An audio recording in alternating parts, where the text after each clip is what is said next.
This video will guide you through the assembly process of the Jena. For this assembly, you'll need the following tools: Phillips screwdriver, a set of wrenches, box cutter, a socket wrench, tire pressure gauge. The first step is to remove the bike out of the box. First, use the box cutter to cut the straps in the box. Then cut the box along the indicated lines.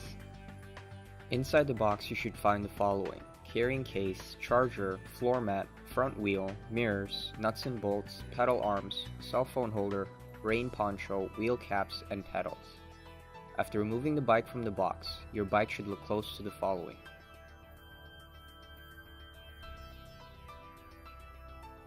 To install the front wheel, remove the nut and spacer from the axle. Insert the wheel cap as shown.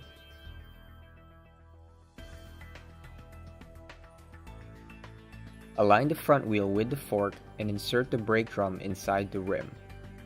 Hoist the front wheel up to the fork and insert the axle through the wheel.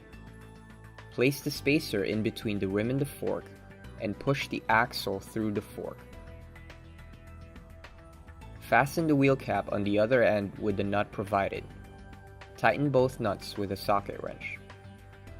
To align the handlebar, first remove the screws located behind the nose cover. Remove the front centerpiece to reveal the steering column. Turn the handlebar until the slot and the hole align. Take the provided bolt and insert it in the hole. Secure it with the nut provided and tighten it with a socket wrench.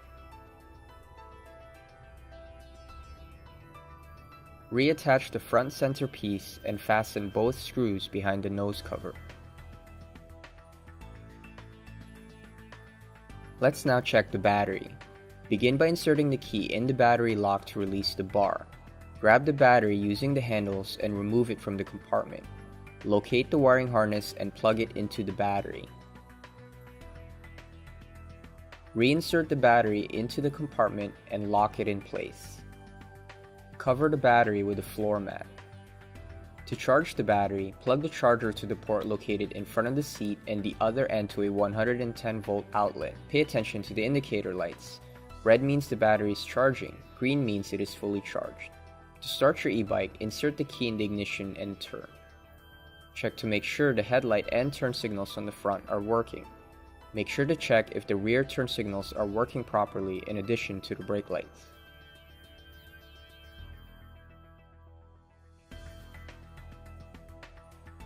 To install the carrying case, place it on the rear rack, then open the top. Make sure to line up the holes with the slots and place the 4 bolts through the top. Fasten the 4 nuts on the bottom of the mounting plate and tighten them with a socket wrench. Close the lid when you are finished.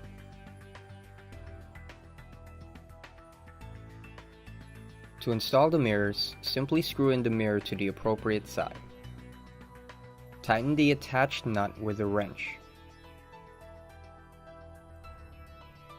Do the same for the other side. Make sure to tighten the nut with a wrench. The last piece you'll need to install are the pedals. This bike does not have similar pedal arms. Check the markings on each pedal arm to determine which side they should go on. Push the pedal arm in the appropriate side and secure the bolt in place with a socket wrench. Attach the cover. Then attach the pedal in place and tighten it with a wrench.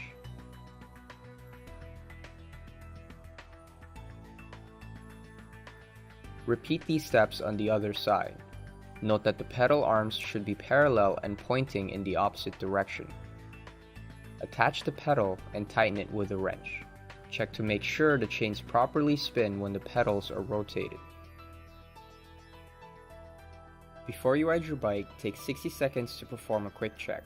Check the tread on the tires and use a tire pressure gauge to make sure your tires are at 40 psi. Check your brakes and brake lights by applying pressure on the brake levers. Then check your headlight, tail light, and both front and rear turn signals. Look out for any loose nuts and bolts and tighten them.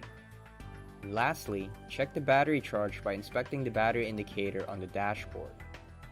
Once you've finished performing the 60-second check, you're ready to go.